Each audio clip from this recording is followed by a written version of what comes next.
Hello guys, welcome to another episode of Clues, Cues and Reviews, and today we're looking at Black Clover number 67. So the chapter. A few different things happen. I will break this down more about each character's interaction rather than the overall summary, just to add a bit of a change up. Hope you enjoy what you hear. So to start off with the character Noella. Noella at the beginning of this chapter is very hesitant. She sees that Luck or Rak, as well as Manga, is down, and she ponders the strength of her enemy, Vetto the Despair. She doesn't really do much this chapter till the very end, but because this links in with another character, I will leave that explanation at the end, which is kind of cool. So, Asta's involvement in this chapter is a quite minimal chapter, which is, to be fair, a good thing, because sometimes you see a lot of mangas that oversaturate the main character by having him in every single chapter, and it's good to see that he's not overused. So what basically happens is he steps up, he has a swing, so they're not done yet. Vetto slaps him aside, basically saying get out of the way. As he's falling back, the blow is cushioned, I guess, by Gohan's singing attack, which makes a bit of a cushion for him and looks after him a bit, and which then brings her into the equation, which is the next step. So Gohan, basically, she saves Asta, then she takes the fight to Vetto. The best way she can do that is by waking up her brother. So she yells at him, talking about the dream they both had. He wanted to be a dancer, she wanted to be a singer, and they wanted to go to the levels above. They're like on Fishman Island basically, and they wanted to go among Earthlings and fulfill the dreams. So this obviously wakes up Kyoto, and then they combine the attack. The attack is called Neptune's Advent, and it uses both attacks and creates a type of shockwave to deal with Vetto.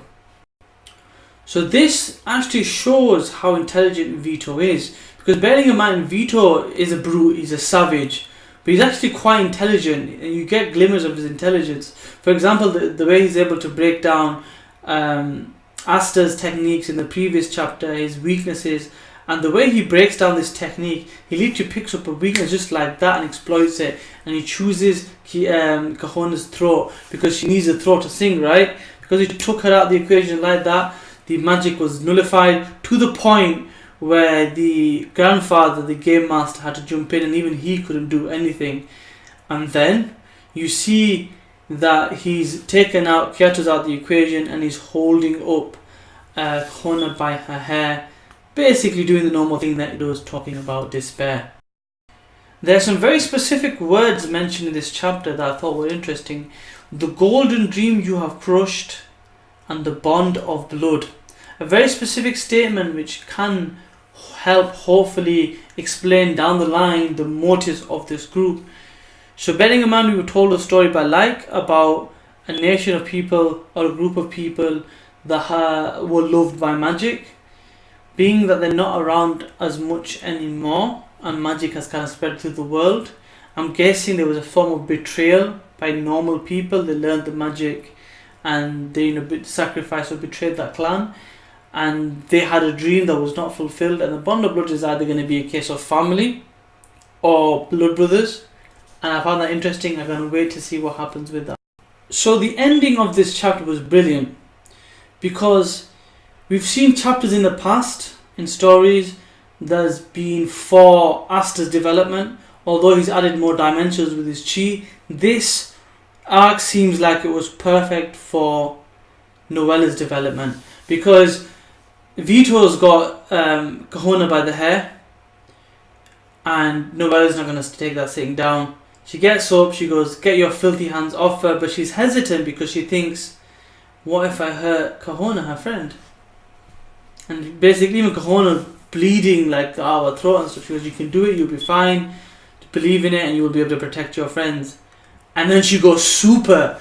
She literally lets out all her power, Noella does, or her held back power, to the point where the whole temple shakes, to the point where Yami even says, oh, you finally awakened, to the point where Vetto is like, where is this power coming from?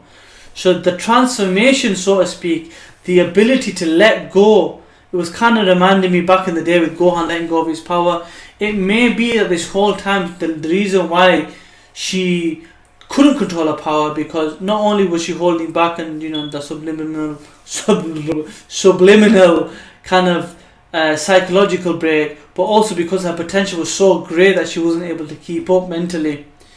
We're gonna have to wait and see. I'm excited. I really want her struggle to be fulfilled now in a way that she's redeemed herself, so that she can go back to her family and say, look, this is what I can do. I'm no longer the black sheep of the family. I can do things. I've got potential. I will fulfill that potential.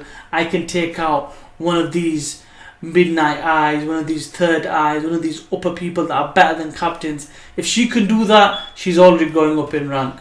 But that's all for me today, guys. Hope you enjoyed the video. Hope you enjoyed the chapter. Give me a thumbs up if you did, and let me know in the comment section below. And please subscribe. I bring you weekly content for Bleach, Fairy Tail, One Piece, Seven Deadly Sins, Black Clover, Boku no Hero Academia, to name a few. And I'm only going to do more. So please show your support by subscribing. I greatly appreciate that. And I'll see you next time. Peace.